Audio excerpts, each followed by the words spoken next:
Etraroapolo isanjato alaina amin'ny tahiry eny amin'ny microfinance, loza amin'ny tatao, ampiakatra ny vidin'ny vola.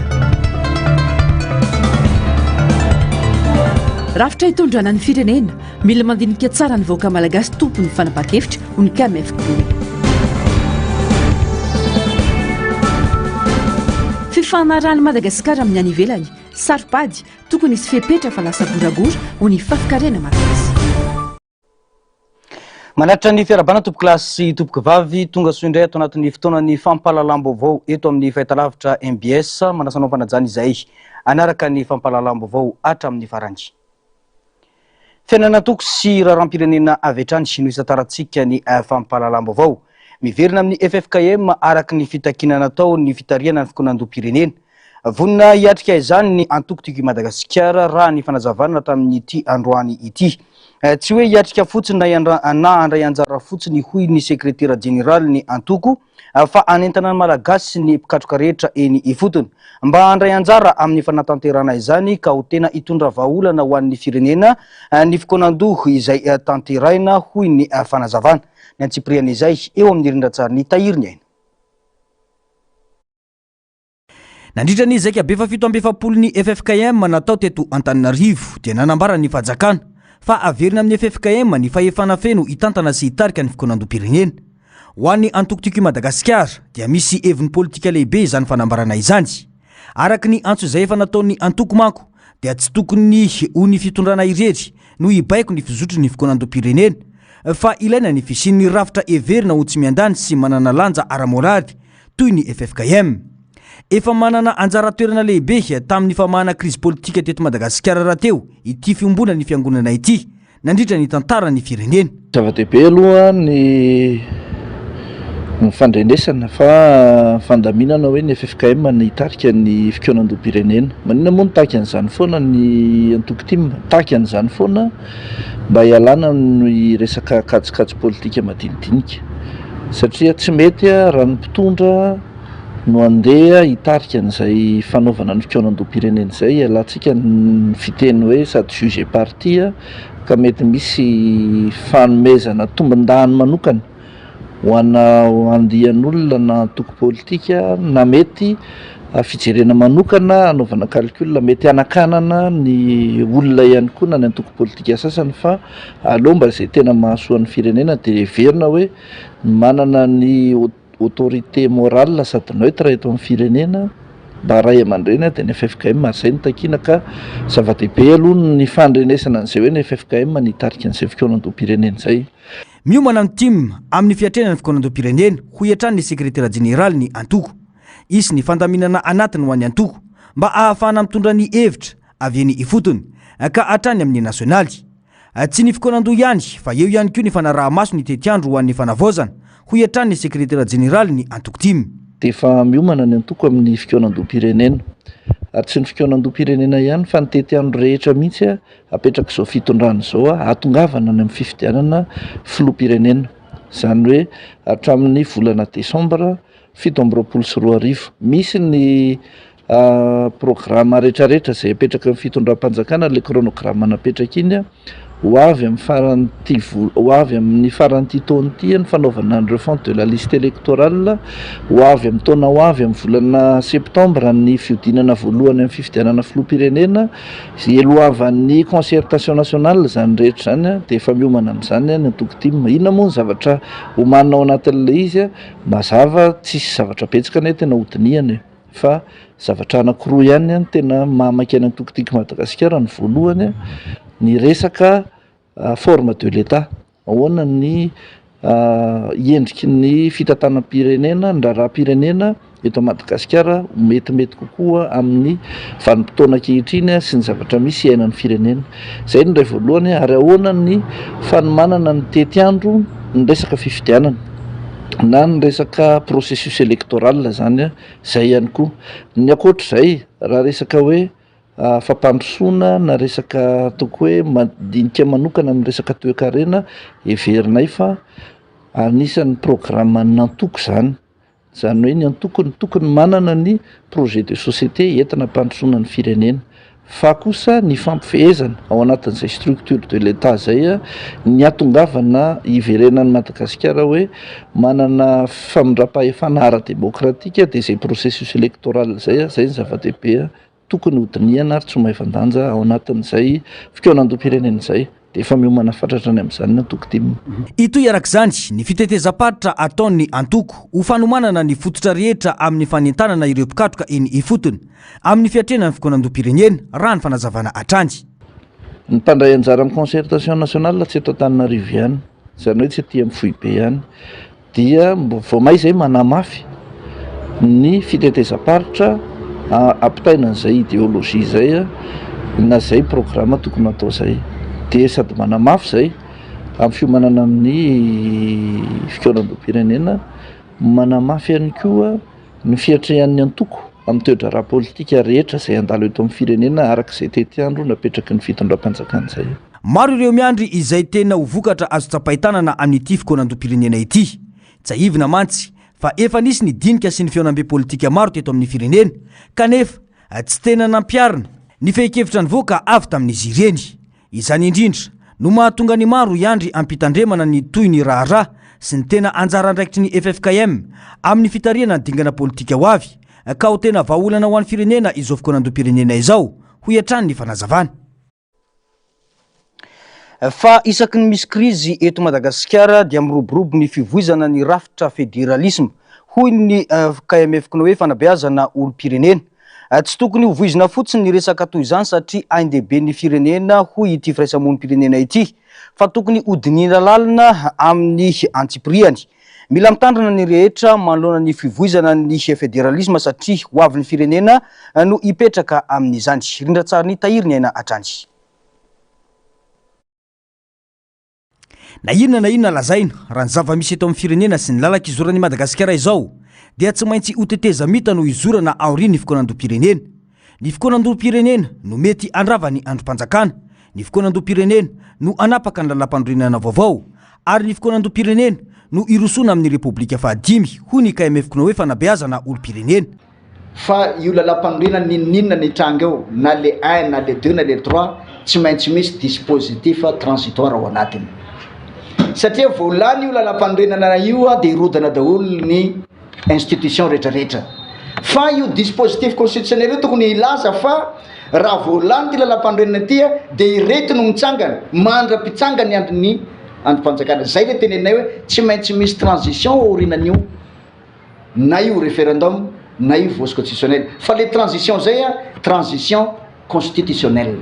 Matetika isaky ny aorian'ny krizy mitranga eto Madagasikara no mipoitra foana ny fivoizana ny rafitra federalisme ho iatrany ny filohan'ny KMF koa hoe tokony apetraka amin'ny antsipiriany ny adihevitra momba izany satria mbola nosy iray tsy mivaky Madagasikara ho iatrany ny fanazavana. Tsy tokony ho voizina fotsiny ny federalisme sy ireo rafitra hafa fa tokony hojerena amin'ny antsipiriany ny lafy ratsiny sy ny lafy tsarany ho iatrany ny faneho-kevitra. Fa aoka apetraka amin'ny lafiny teknika le izy ny firenena malagasy ray ihany, Madagasikara ray ihany. Fa ny fomba fitondrana ny firenena misy superposé. Misy anakiroa, misy ny fanjakana eny ifotony. Io koa raha mbo miditra amin'ny fédéral tsika tsy mbo mora ho tenenina ohatran'izao fédéral ane. Mbola misy koa ny fifidiana constitution eraky n'ilay fanjakana ao anatin'le firenena. Ary tsy vitan'izay fa ny resaka découpage koa mbola tantara sy géographie io. Iza miaraka amin'iza raha mbo tsika mieritreritra hoe andao hiala ny mpanjanaka, ny mpanjanaka eny nametraka ny 6 province. Ny mbola mpanjanaka eny nampiasan'le terme hoe région hoe. Ka raha hiala ny mpanjanaka antsika dia tsy maintsy anao découpage vaovao, iza no afaka miaraka. Ao anatin'ilay izy mba hisen'ilay culture d'appartenance. Mila mandinika tsara ny malagasy ary izany no anamafisana ny fitakiana ho an'ny fikeonandoam-pirenena iainga avy eny ifotony. Izao kiondalana lalovan'ny Madagasikara izao no mety amahany olana efa naharitra na vao maika ampitombo ny olana efa nisy teto ka ampiverina lalandava ny krizy ho iatrany ny KMF koa hoe fanabeazana olom-pirenena. Samy tokony andinika tsara na ny vahoaka entina na ny mpitondra ho iatrany ny fanazavana. Fa tsy tokony hisy fifanarahana atao amin'ny any ivelany mandra-pisiny ny filoham-pirenena vaovao voafidimbahoaka hoy ny filohan'ny fafikarena malagasy.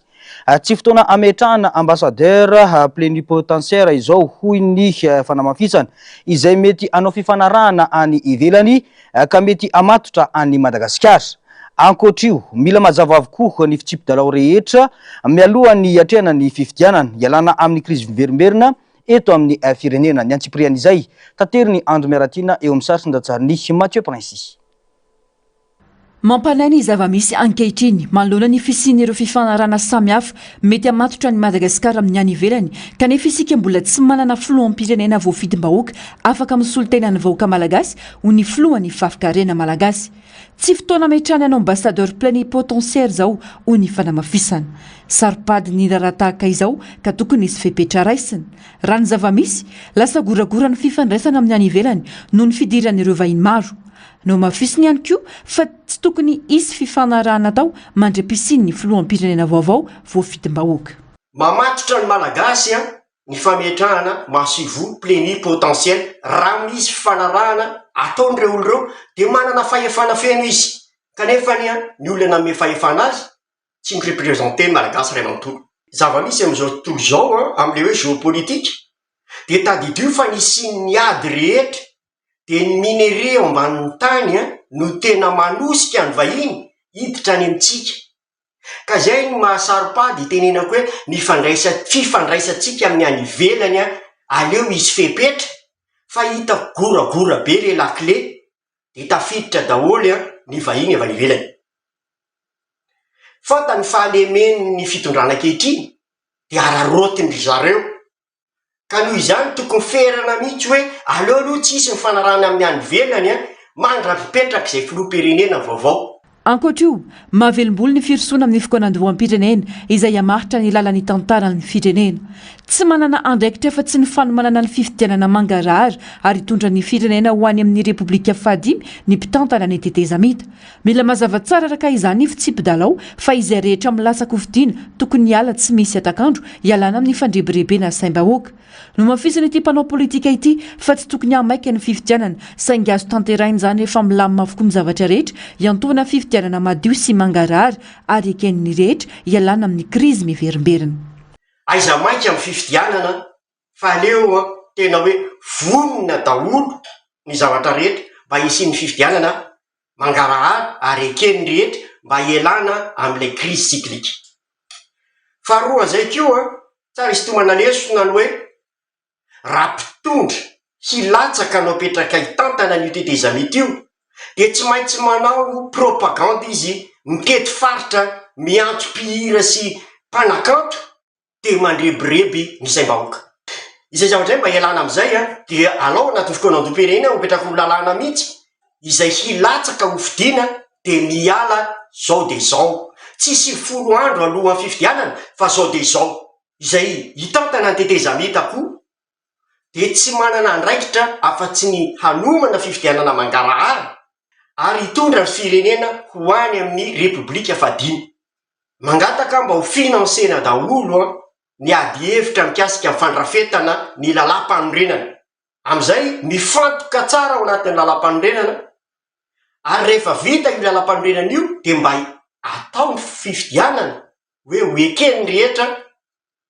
Zay tsika vao miditra any amin'ny Repoblika Fahadimy.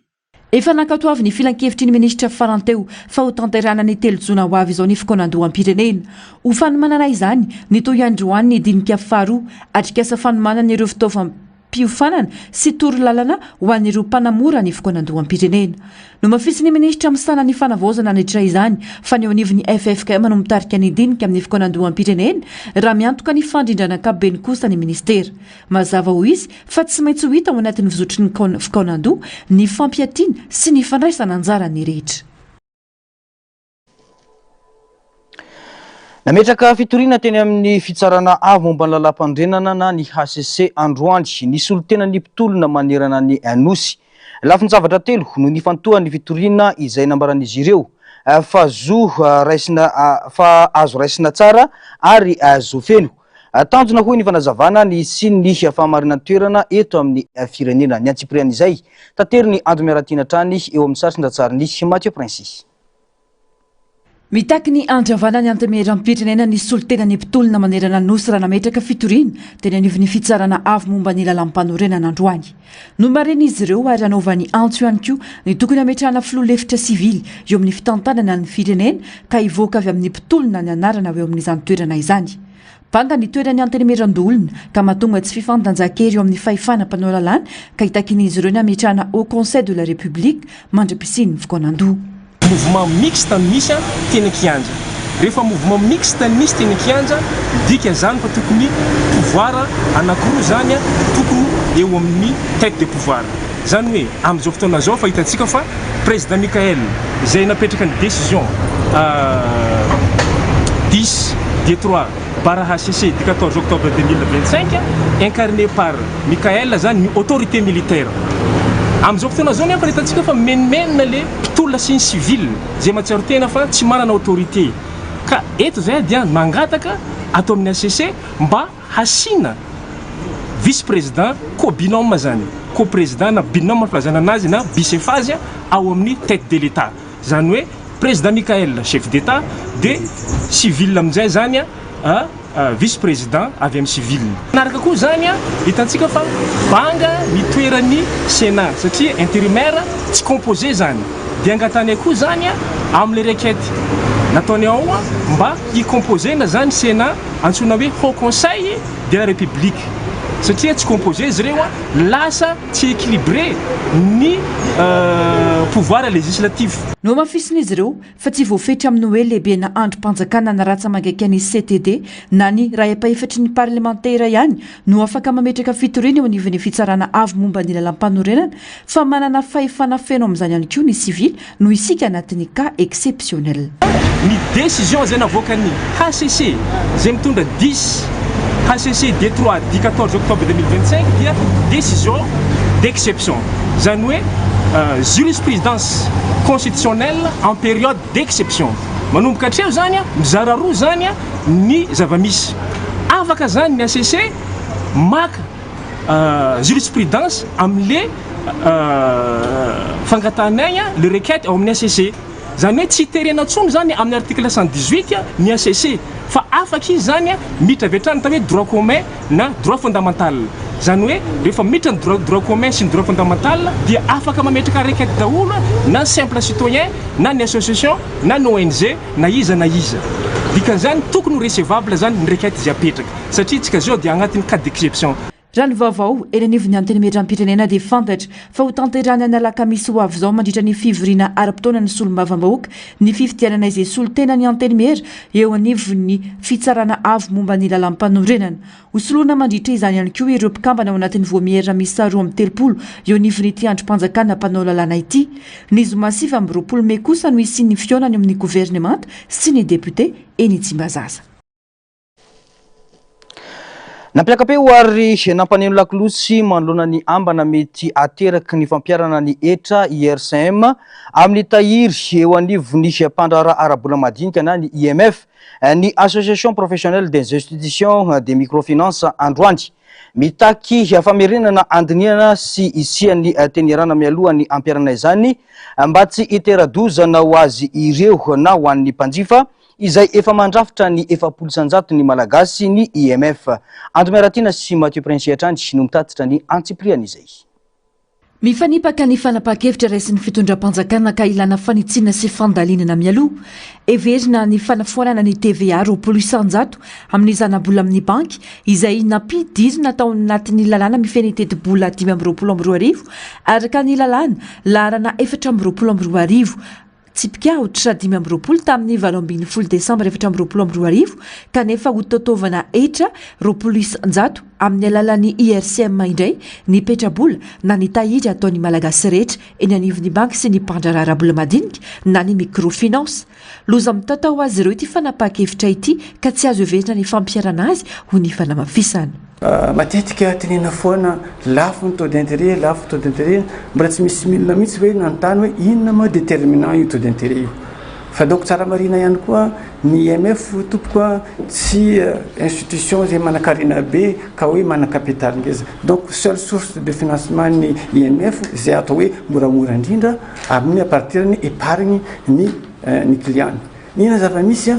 ny épargne andray koa zao lasa vesarana IRCM manomboka amin'ity taona ty zay mahatonga zay hoe karazana magnano fanerana ary fangatana ho an'le mpanapa-kevitra hoe aokare tompoko hoe tokony mba esorintsika IRCM amin'ny épargne io fa agnisan'oza mitaotao ho an'ny hoaviny amiafo eto Madagasikara. Izy fetraka albetsaka amin'ny tany fampindramam-boly zany raha ny fanazavana ary tsy asarika n'olona itso ihany koa hitahiry vola any amin'ny mpandraraharabola madinika fa indrindra ampiakatra ny vidin'ny vola. Raha atao ny kady tsotsotra raha misy olona mametraka vola ray tapitrisa ariary ka nikendry azo zana-bola 10 alina ariary ka ampiarina ny IRCM 20% izany hoe ray alina ariary dia lasa 4 alina ariary ihany ny vola azony. Matsiaro tena ho tapidalaka le manoloana ity fanapahan-kevitra ity tsy ny fampiarana ity ireo IMF satria miantoka ny ampahany betsaka amin'ny vola ampindramina ny mpanjifa ny petrabola. Vao manao petrabola ianao épargne eny fa ny assurance eny fa na dépôt à terme dia manomboka izao voaka ny zanakiny petrabolanao iny ianao a dia tataovana 20% le zana-bola. Ny dikan'izay a hitady ianao a petrabola zay misy tongony misimisy kokoa ianao zay mpametraka vola dia hitaky zana-bola misimisy kokoa zany ianao avy amin'iny petrabolanao iny. Dikan'izay isy fiakarany ny rémunération an'ireo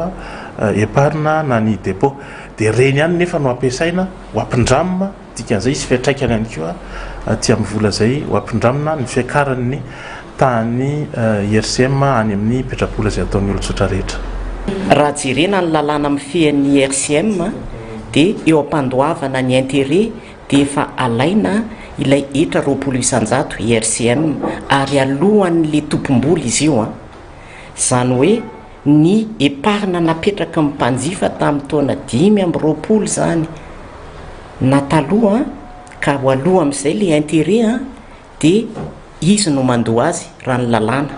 zany hoe manana obligation de transparence zay manoloana amin'ny mpanjifa anay dia raha ampiarina ilalàna dia ohatrany hoe mamitaka an'le mpanjifa izay satria raha ny eritreritra izy tanjana-bola 700 bola ando 20% amin'izay 700 zay dia hitantsika ihany mety vona na fahadisom-panantenana n'ireo mpanjifa ireo. Amprisika ny olona ny devim-bola ny fametrahany io etra io sady amitondra faisana ireo mpandraraharabola madinika na ny IMF ihany koa efa tokony hatra ny volana janoary teo izany saingy tsy tanteraka noho ny fisiany fifandresen-dahatra samihafa mitaky araka izany izy ireo ny mbola ampitsara na ny fandraisany io fanapahan-kevitra io. Raha marina efa tokony hatra nanomboka tamin'ny janvier kanefa noho ny fiadimbarotra sy ny karazany dia ny ato kely izy aloha zany zao raha ny dinidinika rehetra zay efa nataonay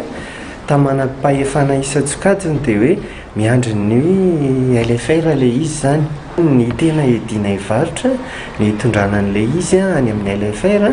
dia mba tsy hametrahana azy tena ho tanterahana amin'ity taon'ity satria raha misy zavatra mitranga hatramin'izay aty amin'ny institution de microfinance ataoko hoe mbola tsy nisy angamba tamin'ny microfinance hoe tonga dia mampiakatra tao any amin'ny mpanjifa. Dikan'izay zany tsy maintsy le microfinance aloha no hibaby voalohany an'izay mesure eo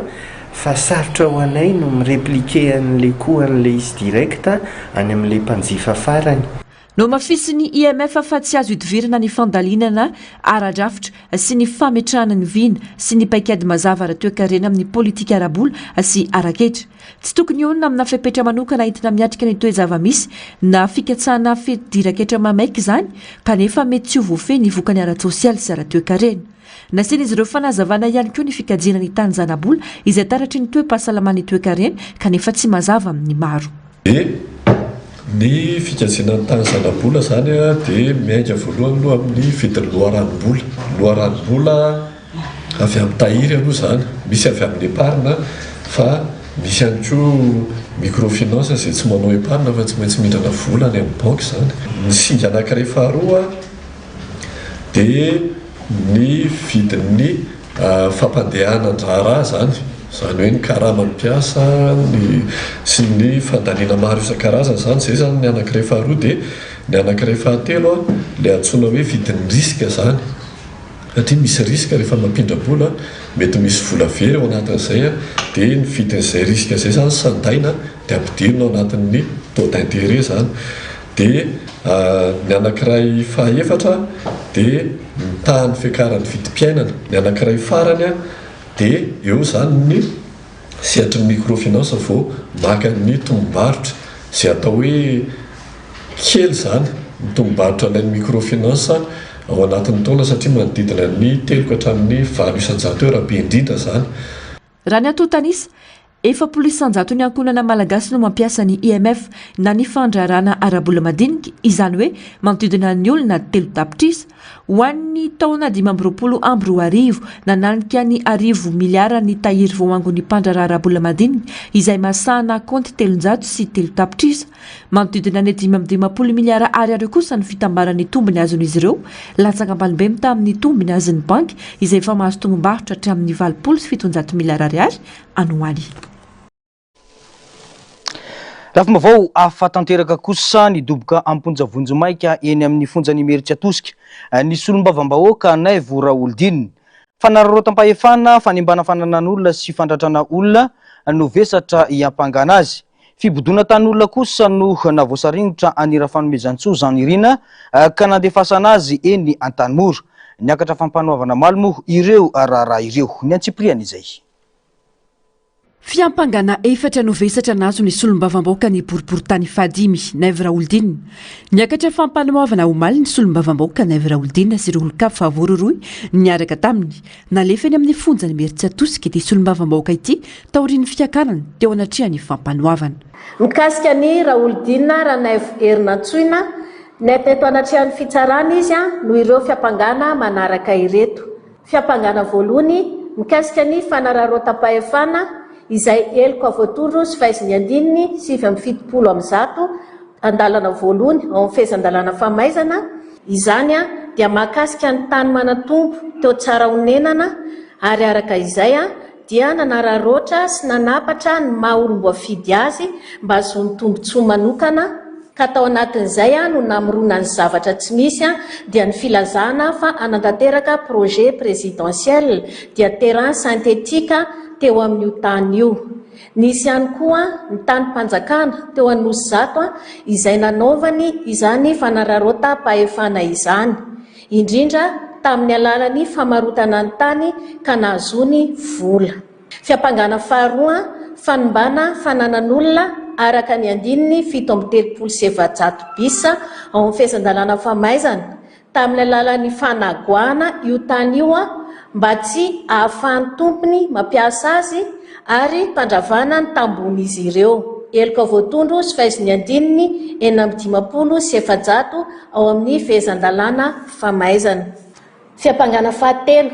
fiaraha manantanteraka tamin'ny Gros Bras ny fanimbana fananam-bahoaka toy ny zaridaina sy lalana teo Ampasapito sy teo Andavamamba ary koa fananan'olon-tsotra. Eliko avotondro sy fahaiziny andininy 730 bisa ao amin'ny fehezan-dalàna famaizana. Fiampangana fahaefatra fiaraha manantanteraka tamin'ny Gros Bras fandratrana olona teo tsara honenana ka nazon'ny arabona tsy fahafahamiasa 12 andro. Eliko avotondro sy fahaiziny andininy 270 ao amin'ny fehezan-dalàna famaizana. Isan'ireo voasaringotra ihany koa raha fanomezantsoa Jean Irina izay voapanga ho nibody tanin'olona ary nofonjaina vojomaika eny Antanimora mandra-piandry ny fitoam-pitsarana azy. Mikasika ny raha fanomezantsoa Jean Irina dia ny fiampangana voalohany mahakasika azy dia ny fibodona tanin'olona izay efa navoaroka azy ireo araka ny didim-pitsarana raikitra navoaka ny fitsarana ambaratonga voalohany Antananarivo no amafisiny fitsarana ambony Antananarivo mikasika ny tany eo Anosy Be angarangarana. Eliko avotondro sy fahaiziny andininy voalohany amin'ny diditsy volana laharana 920 tamin'ny 2 Oktobra 1709 mikasika ny fananantany. Fiampangana faharoa mikasika azy dia ny fivarotana tany mpanjakana des terrains sportifs teo Anosy Zato ka novaina ho espace commercial Kantana Anosy Zato ka ny fifanarahana tamin'izay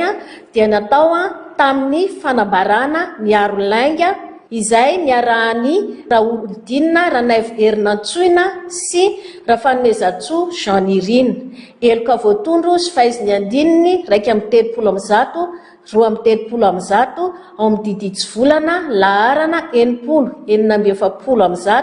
tamin'ny 3 oktobra 1970 mikasika ny fananantany. Iray amin'ireo solombavam-boaka mpiara-diary mpiaro ny fitondrana teo aloha i Naivo Raoldina. Depute faharoa nampidirina Amponjavonjy maika ny tenany tao aorian'ny solombavam-boaka sady ministry ny fanabeazana teo aloha Saondra ary Malala Marie Michel.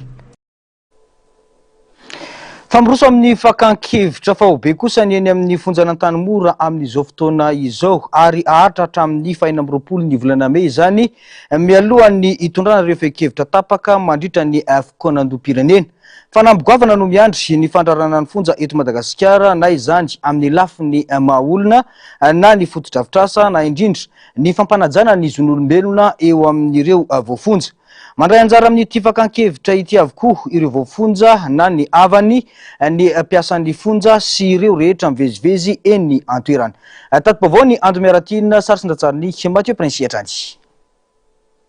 Tsy diso anjara amin'ny fanavaozana sy fanovana eto amin'ny firenena ankehitriny ny eny anivon'ny fonja. Akana hevitra avokoa ireo mpisehatra samihafa sy manandrara eny anivon'ny fonja be n'Antanimora zona mahazo ny hetahita sy fanatsarana entin'izy ireo amin'ny fitantanana ankapobeny indrindra ny fampanajana ireo zo fototra mahaolona ho fiomanana amin'ny fokonandoham-pirenena. Ankoatra ireo voafonja, akana hevitra ihany koa ny avany ny mpiasan'ny fonja ary ireo mpisehatra izay mifamezivezy ety antoerana. Voalohany indrindra mba ahafahana mahazo ireo marary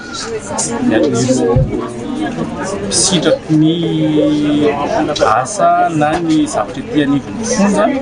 Eo ihany koa hoe rehefa azo zavatra izay dia hoentina anatsarana satria tafiditra anatin'ny vanim-potoana ny fanavaozana isika izao ka ezahana ho atsaraina ny zavatra rehetrarehetra izay hita hoe lesoka tsy mety andritry ny fotoana maro ary indrindra ihany koa hoe nahafantarana ireo marary eo aktora rehetrarehetra ireo dia hanatsarana ny fomba fiasa sy tontolon'ny fandrarana fonja amin'ny ankapobeny zao. Mitaky fanatsarana maro teo amin'ny fonja n'Antanimora raha tsy lasa fa tsy ny fotodrafitrasa izay tsy manaraka ny fenitra intsony ary miala lavitra ny fenitra takina. Raha ny antotanisa, efa mihoatra ny 504 ireo voafonja ety Antanimora raha tokony ho 504 no zakan'ny fonja. Fanambogoavana araka izany no miandry ny fandrarana ny fonja toy ny fametrahan'izany amin'ny toerany araka ny tokony ho izy anitatra ny fotodrafitrasa hifanaraka amin'ny fanajana ny zon'olombelona. Na resaka infrastructure raha zao dia tsy manaraka fenitra intsony ny eto amin'ny fonjatsika eto Madagasikara satria tena tery dia tery ohatra ny eto Antanimora ihany akany ohatra tena tery dia tery rehefa tena hoe surpeuplé tanteraka zany ny eto dia tsy manaraka fenitra iraisam-pirenena intsony dia zay zany dia ilaina hoe mba misy ny fanitarana mba ahafahan'izy ireo mba miaina satria tena feno. Mampiakapeo ary mitondra ny fitarainany manoloana ireo endrika kolokolo sy tsindry azo lena miatra amin'ireo avan'ny voafonja izay mandray anjara mivantana amin'ny fankakevitra. Mitarasoka ny raharapitsarana ka manome ireo lavatanana sy manambola ka mila ijerena sy fanatsarana hoy ny fanazavana. Tena le madinika mihitsy zany dia le fianona le zany hoe hovaliana aingana zany satria tsy voatery hoe le olona le ohatrana izao zany atao hoe hiaran-tsingavilena mihitsy zao zay ka eo amin'le hoe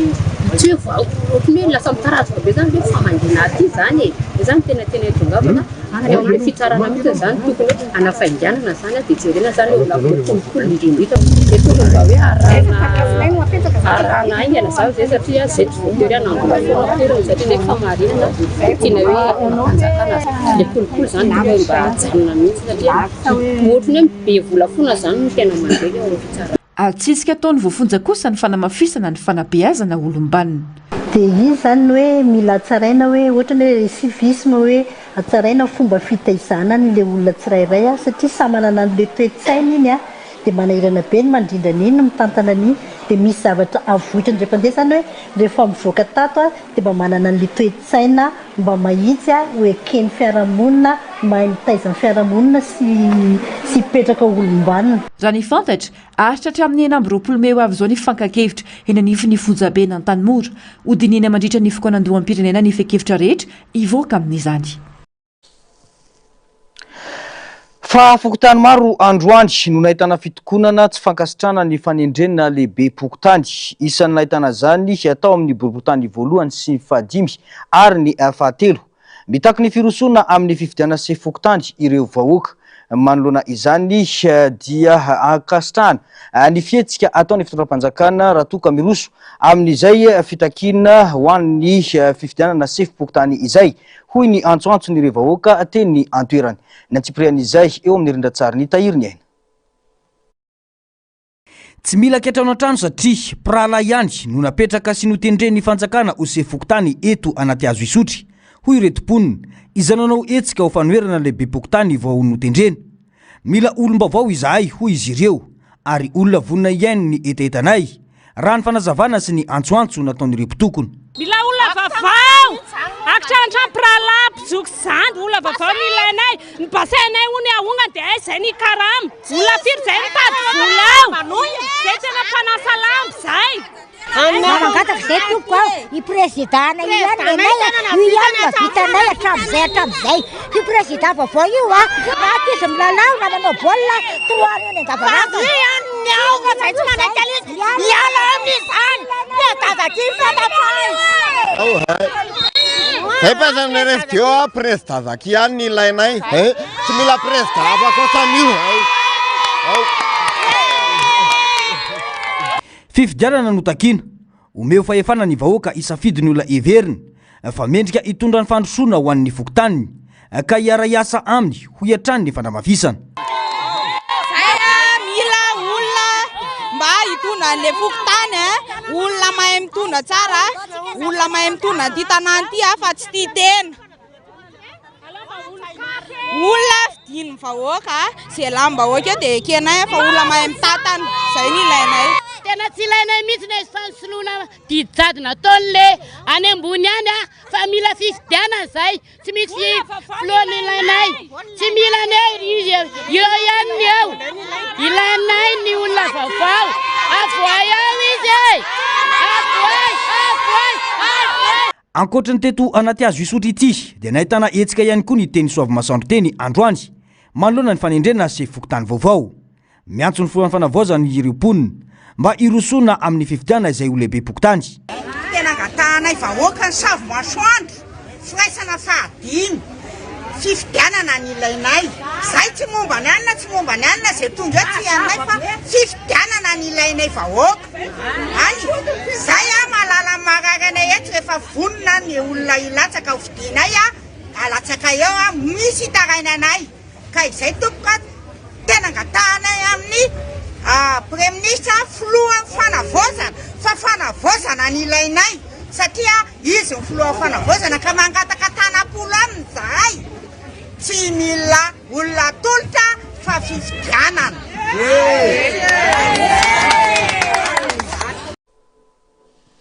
Mahakasika izay indrindra dia tsy maharitra ny fanendrena lehibe pokotany amin'izay mandeha amin'izao fotoana izao eto Antananarivo Vonjimaika. Hoy ny filoha lefitry ny anteny miaram-pirenena faritany Antananarivo androany. Nambarany fa izay tena natana olana sy fanaparam-pahefana no nandraisana fanapahan-kevitra kasoloina hoy ny fanamafisana. Rindratsary ny tahiriny aina atrany.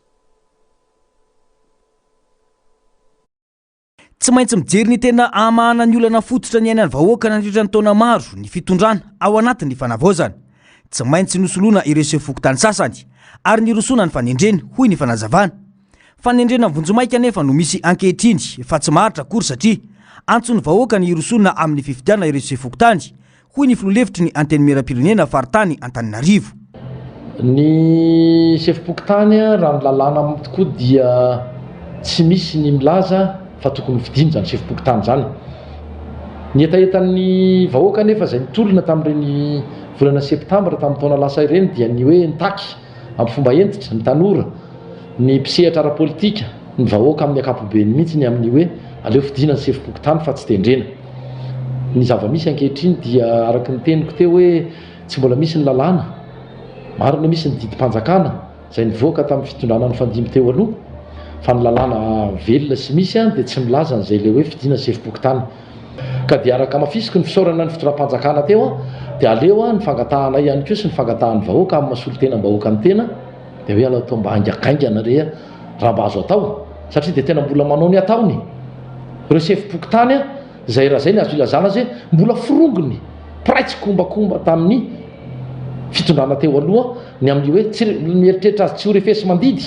ary tsy tanaja ny lalàna velona zany hoe manona moa fitantanana zany volam-panjakana sy volam-bahoaka zany a dia eo tsika mahita an'ilay izy fa dia mba irosoa imanetana ihany ny fitondram-panjakana 12 ny efa voatendry aloha tetỳ aminay tetỳ amin'ny boriboritany fahadimy a nisy ihany koa ranorenay ny any amin'ny boriboritany hafa fa manantena fa ho tanterahana faran'izay aingana izany fanoloana zany ary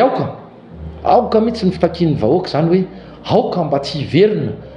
rehefa mbola mamofopofona olona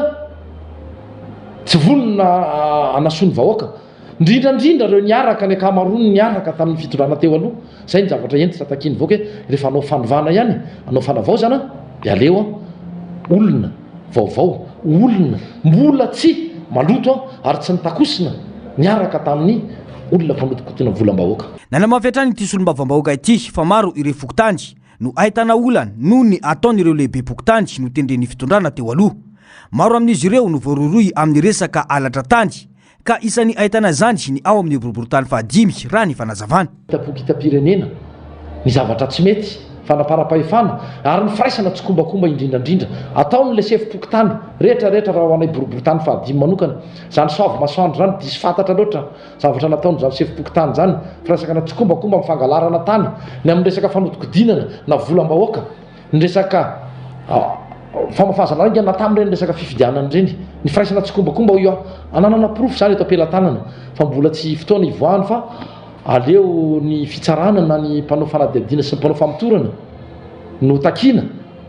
rehefa vita ny famindram-pahefana anao zany fanadihadiny zany na amin'ny resaka fitantanana amin'ny akapobeny na indrindrandrindra ny resaka vola miditra sy vola mivoaka tany amin'ireny fokotany ireny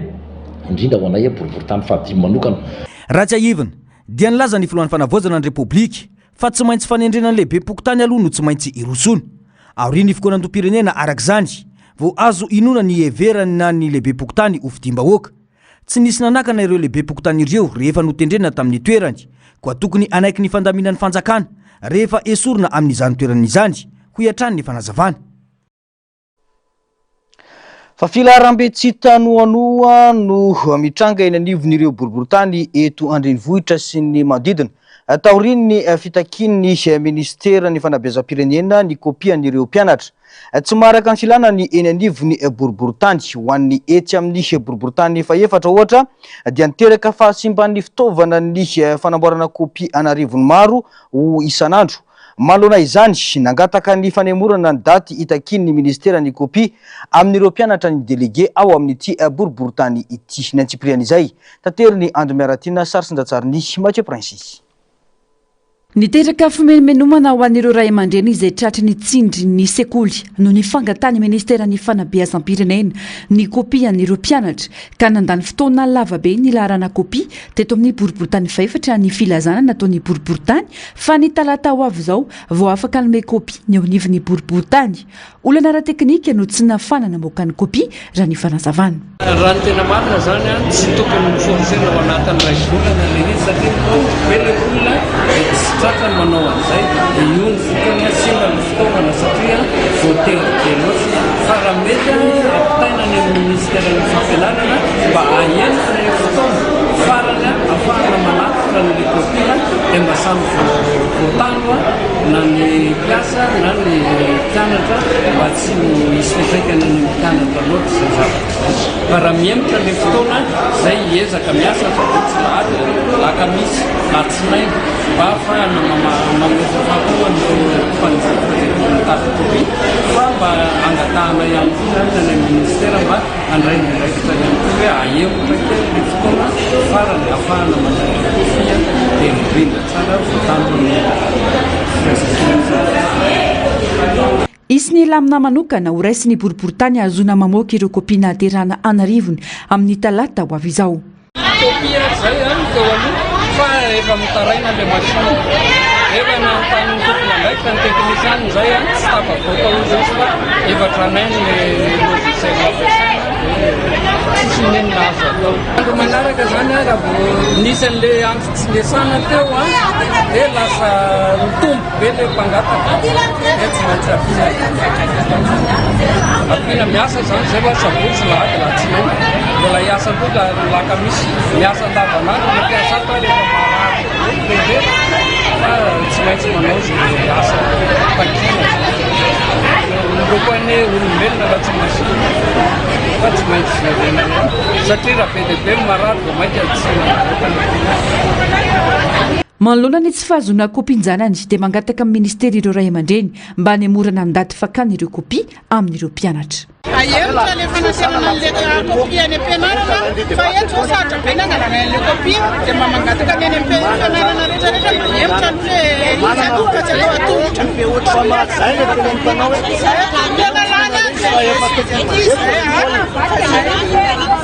nalamafy izany fangatahana izany délégué ny boriboritany faefatra noho ny olana ara-materialy ny olana misy eto zao tsy olana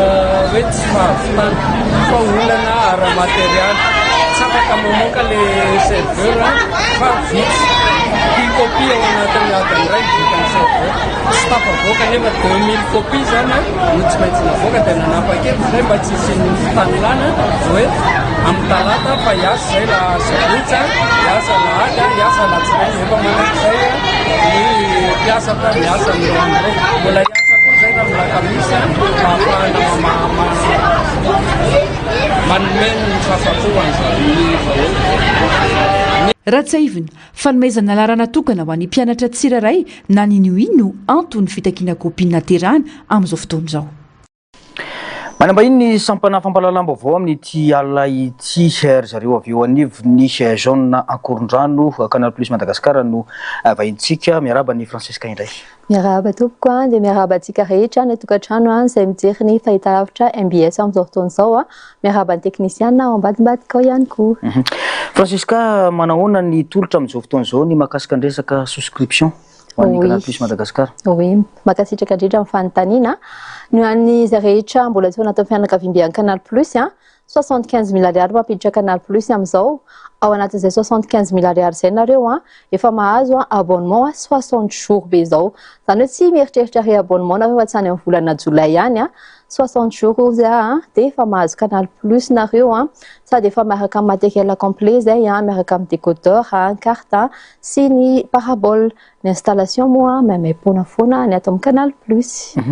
mba afaka zavaina kely ve hoe inona le souscription ny souscription moa dia ho an'izay vao apiditra Canal Plus zany hoe manoratra anarana ho hiditra ho fianakaviam-bian'ny Canal Plus zay le hoe souscription dia amin'izao voalohan'izao fotsiny izay 75 000 ariary zay fa ny isam-bolana misy karazany efatra miboaka eo amin'ny Canal Plus access 36 000 ariary évasion 60 000 ariary ary access plus 80 000 ariary ny tokanala kosa dia 130 000 ariary izy amin'izao fotoana izao raha toka 200 000 ariary zany teo aloha dia efa lasa 130 000 ariary izy nisy fianambidy be mihitsy ny tao anatin'izay nefa ao anatin'izany tokanala zany efa mahita DSTV anareo efa mahita Netflix ihany koa maimai-pona manokatra Netflix eny amin'ny Canal Plus rehetrarehetra souscription zay fa ho an'ny re-abonnement manahoana satria tsy afaka misara ihany koa oui ho an'izay efa ao anatin'ny fianakaviam-bian'ny Canal Plus kosa indray ka raha manao re-abonnement ianao mijanona amin'le bokianao teo aloha dia une semaine fotsiny bonusinao fa raha ohatra kosa ianao manao an'le tolotra izay ny tolotra antsika ny ho an'ity volanyity hatramin'ny 31 io hatramin'ny alahady heriny zany raha ohatra ianao ka manao re-abonnement 36 000 ariary ny re-abonnement anao farany tamin'ny volana avril teo dia manampy 10 000 ariary ianao dia mahazo tokanala ianao mandritra ny 30 andro miavaka kely koa ity tolotra ity satria raha ny bonus tokanala hoe azo isam-bolana reny tsisy DSTV le izy fa amin'ity izy misy DSTV somatsara zany hoe mahita finale Champions League somatsara nareo amin'ny sabotsy izao zay indrindra mety hoe ny olona efa zatra mampiasa ary Francesca no mahafantatra hoe izao zany DSTV zany izao ny pitsopitso zany fa tsara mba hazavaina kely hoe inona mampiavaka andreo oui makasitraka amin'izay fanontaniana zay ny mampiavaka ny DSTV ho an'ny olona tena tia sport moa zany izy io DSTV na English Add-on zay ny anarany ao amin'ny Canal Plus mampiavaka anazy io fijerena Champions League rehefa le mardi sy samedi reny raha ohatra misy match zany de ao amin'io DSTV ihany mandefa anazy fa ny Canal Plus le meilleur match de mercredi ihany no alefan'ny Canal Plus fa ao amin'ny DSTV kosa ny mardi sy ny samedi. Raha mividy an'le fitaovana manahoana ny resaka installation misy vola aloha ve? Raha ohatra kosa ianao anao souscription 75 000 ariary zay no alohanao efa miaraka matériel complet zay manao installation zay gratuitement manao livraison ihany koa zay raha ohatra ka hoe tsy afaka mi se déplacer nareo de miantsona amin'ny 034 49 277 72 de mandefa technicien aminareo zay sady manao livraison izy amizay fotoana zay manao installation juste les 75 000 ariary fotsiny alohanareo fa tsisy frais de livraison tsisy frais d'installation ihany koa. Eo amizay resaka programmation zay manahoana ny Canal Plus amizao? Manana temps fort be da be mihitsy ny Canal Plus amizao indrindrandrindra ho an'ity sport ao ny Roland Garros amin'ny lahady zao ao amin'ny Canal Plus Sport 5 amin'ny 23h ao ihany koa ny ho an'ity série indray ho an'ny madama sy ny ankizy ny ao amin'ny Novegas misy ny maizim-bolana isaky ny amin'ny 10 latsaka fefany arivo izy io ao amin'ny Canal 1 canal numéro 1 de ao amin'ny Novelas ihany koa misy ny Lovizine d'hier isaky ny amin'ny 4 eo. De ho an'ny ankizy tsy adinony ankizy misy ny Nickelodeon Déon Junior zay ahitana Barba Papa sy Pat Patrouille. Tsisy diso antsara zany fa mahazo daholo. Mahazo daholo na ny lehilahy na ny vehivavy na ny ankizy na ny tanora. Aiza hoe zany le ahitana ny boutique anareo de laharana raha ohatra ka misy mba hiatso. Oui, ny misy boutique ny zone Korindrano moa mazava ho azy fa amin'ny faritra Korindrano iny ao amin'ny Carrefour Korindrano misy anankiray miditra ao amin'ny Carrefour misy nareo de ao akaiky ny Orange misy ny stand ny Canal Plus ao amin'ny Carrefour ny anankiray kosa indray ao amin'ny Chopu ohatrany hoe etsena ao amin'ny Chopu misy de alohan'ny hiditra ao amin'ny Chopu de avy à droite nareo misy ny stand Canal Plus anankiray de ny anankiray farany eo Akady Fotsy stand anay vaovao izy io store Akady Fotsy exa FDC izy io na eo ampitany eo KLG ny ahitana anazy marimarina kokoa. Eny ary mety tsy ny eto Antananarivo ihany manaraka atsika fa ny any faritany ihany koa satria tsika mandeha Canal Plus amizao manahoana ny any amin'ny faritra? Ny any amin'ny faritra mitovy an'izay daholo ny offre rehetrarehetra 75 000 ariary pour le souscription efa avec matériel complet sy ny installation mamaipona raha ohatra ka manao réabonnement ianao plus 10 000 ariary de mazoto canal mandritra ny 30 andro misy fanamariana kely ihany koa raha ohatra ianao ka anisan'ireny le olona hoe tsara vintana reny de manasanao anao an'io réabonnement plus 10 000 ariary io fa mety anao ny tsara vintana azo ny bon d'achat ao amin'ny Carrefour 1 million d'ariary be izao. Avereny kely le izy ty hoe? Ho an'izay rehetra manao an'le réabonnement plus 10 000 ariary de mahazo bon d'achat Carrefour 1 million d'ariary. Ny tombola moa amin'ny 12 zao, amin'ny 12 juin zao ny fanaovana ny fisarihana ao amin'ny siègenay ao Andraharo. Io ve zany natokana ho an'le olona manao souscription fa manahoana ny resaka abonnement? Ho an'le olona manao plus 10 000 ariary ka. Ho an'izay rehetra manao réabonnement plus 10 000 ariary. Mankasitraka amin'ny Franseka nitondra an'izay fanazavana izay mankasitraka indrindra manantena fa mbola eo aminao amin'ny fotoana manaraka. Eny ary mankasitraka indrindra tompoko mandra. Fa maresaka iraisam-pirenena kosa no anoizantsika ny fampahalalam-baovao nampidina ny vinavina ny momba ny fitombony arikarena fahobe 4 ny vondrana Europeana omaly alakamisy noho ny krizy ao Moyen-Orient sy ny fiakaran'ny vidiny angovo.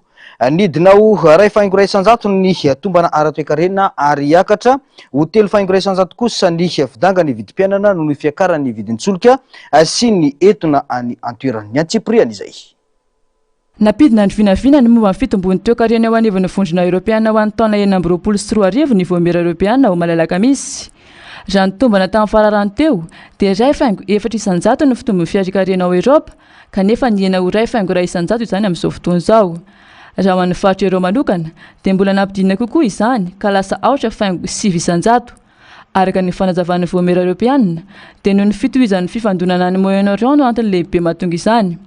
Vokatry ny ady manko dia miakatra be ny vidin-tsolika sy entona ka mikorotana ny fitsenana angovo maneran-tany. Mampanahy koa ny toetra raha mahakasika ny Détroit d'Ormuz izay isan'ireo lalana lehibe fitaterana solika sy entona maneran-tany. Noho ny fisiany disadisa momba io faritra eo dia miamaizina kokoa ny vinavina ara-toekaren'i Eropa. Talohan'ny farany volana febroary 2024 nefa dia mbola nanantena ny fitombona tsikelikely ara-toekarena ny vondrona Europeanina saingy niova tanteraka izany taorian'ny nipoahan'ny fifandonana. Ankoatr'izay, vinavinana tratra 3,100 ny fitangan'ny vidim-piainana eo anivon'ny vondrona Europeanina amin'ity taona 2024 ity, izay ambony kokoa noho ny tombatombana teo aloha. Noho ny fitangan'ny vidin'ny angovo, toy ny vidin-tsolika sy ny entona ary ny tahotra ny mety isian'ny fahatapahan'ny famatsiana avy any amin'ny faritra golf no mahatonga izany. Mampatsiahy ny krizy tamin'ny taona 2024 nandritra ny fotoana nanafian'ny Rosia ny Ukraine izao toetra raha izao, hoy ny nambaran'ireo tompon'andraikitra Europeanina. Niteraka olana goavana teo amin'ny sehatry ny angovo tany Eropa izany. Nilaza ihany koa ny voamera Europeanina fa izao ny olana rangovo faharoa lehibe tao tanatin'ny 5 taona latsaka ary nampitandrina izy ireo fa marefo Eropa noho ny fiankinany amin'ny solika sy angovo avy any ivelany, indrindra rehefa misy disadisa ara-politika manohitohina ny famatsiana angovo maneran-tany. Nokosandray ary rahantsika ireo tranga afakely maneran-tany. Any Peroa eo akaikin'ny Cusco no misy ity tendrombohitra amin'ny loko toy ny havana ity. Mihoatra ny 5,000 metatra ambony ranomasina ny havany. Iray amin'ireo tendrombohitra avy indrindra amin'ireo tendrombohitra Andes i Vininsuka. Malaza noho ireo tsipika voajanahary miloko eny aminy ity tendrombohitra ity, izay tsy nolokoana akory fa vokatry ny fisiany mineraly samihafa ao anatin'ny tendrombohitra, izay niforona tapitrisa taona maro lasa izay. Avy amin'ny fifangaroan'ny tany mangamena, ny fotaka ary ny fasika ny mavokely. Fifangaroan'ny fasika misy quartz sy marina manakarena carbonate de calcium kosa no nahazona ny loko fotsifotsy. Ny tany manga misy vy sy tany manga izay an'ny néogène indray no mahatonga ny loko mena. Vokatry ny fifangaroan'ny filite sy ny tany manga mafika ny maitso. Avy amin'ny vato magnésienne izay avy amin'ny air quaternaire ny volontany. Ny mavo mitovy loko amin'ny tsinampy na moutarde dia vokatry ny vato misy calcite manakarena minéraux sulfurés. Misarika mpizahatany maro any Peroa i Vininsuka noho izao endrika mahafinaritra ny maso izao.